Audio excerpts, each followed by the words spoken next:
Hi, I'm Angela Toy, and I'm on KrAsia Debunks.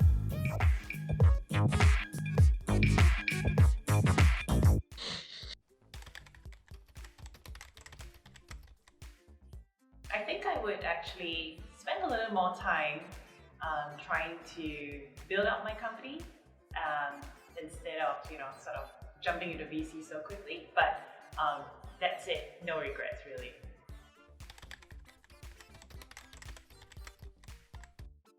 VC is definitely a relationship-driven industry because there's just so much tears, sweat that's going into the business, where there is not just finance that is going into the business, but it's not just all about financial results.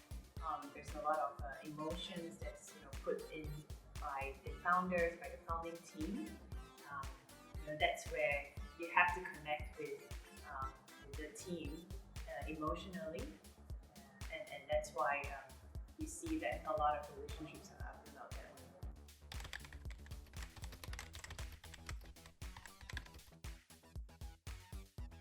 When we make an investment, we will sit down with the team to work out the strategy for the next 6 to 12 months. We would try to keep focus on how do we achieve the growth that is needed to reach the next level of financing or just the next stage of the company. With that, we would support the company with resources such as networks networks for business development or fundraising, as our portfolio support team helping with recruiting, market development, marketing, PR strategy, and various other parts of the business.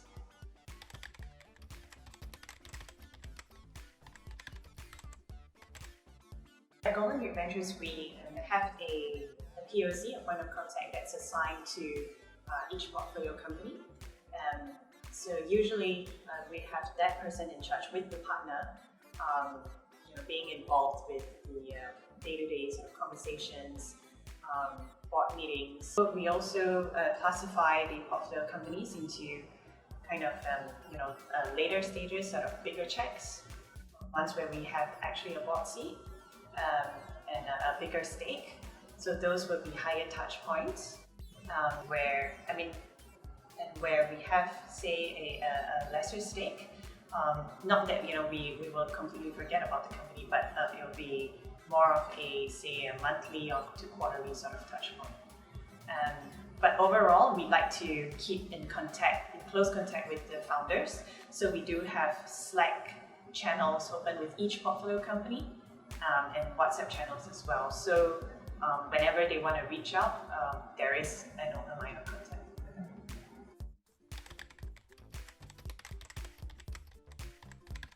When you build a relationship with the founder, I think it's a lot of trust, and it's almost like a marriage.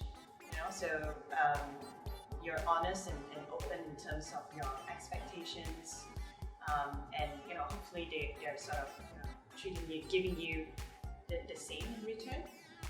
So while there are some emotions involved in building that relationship, because it's you're almost like best friends for a period of time, ultimately we know that the duty for us is really to our investors, in managing their funds properly.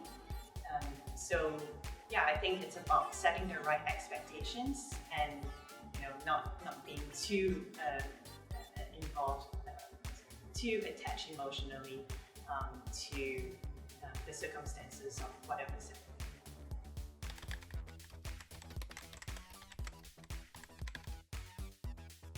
Because Southeast Asia is a really diverse ecosystem. The founders of each country are all very unique, and it makes the job really interesting as well. Because when if you're going to Vietnam, for example, it's a very different feeling to going to Indonesia, and how we would sort of plan our events would be different as well. How we would interact with the founders would be different as well. And it kind of relates to and that's why it relates to the diversity of the team, I would say. We have, I think, more than 10 different nationalities on the team, and this is to make sure that we're able to communicate with a diverse group of founders as well.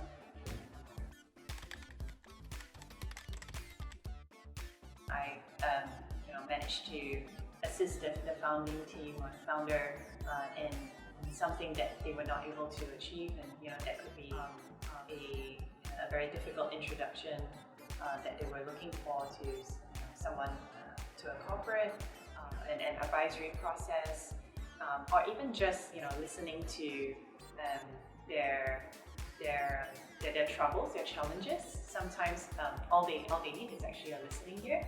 So when I know that I've made an impact emotionally or operationally to the founder or the business, that's when I put the most reach. Thanks for watching. If you're interested in learning more about Southeast Asia, wanting to invest here or start a company here, feel free to reach out to any one of us at Golden Gate Ventures. Email us at hello@goldengate.vc. See ya.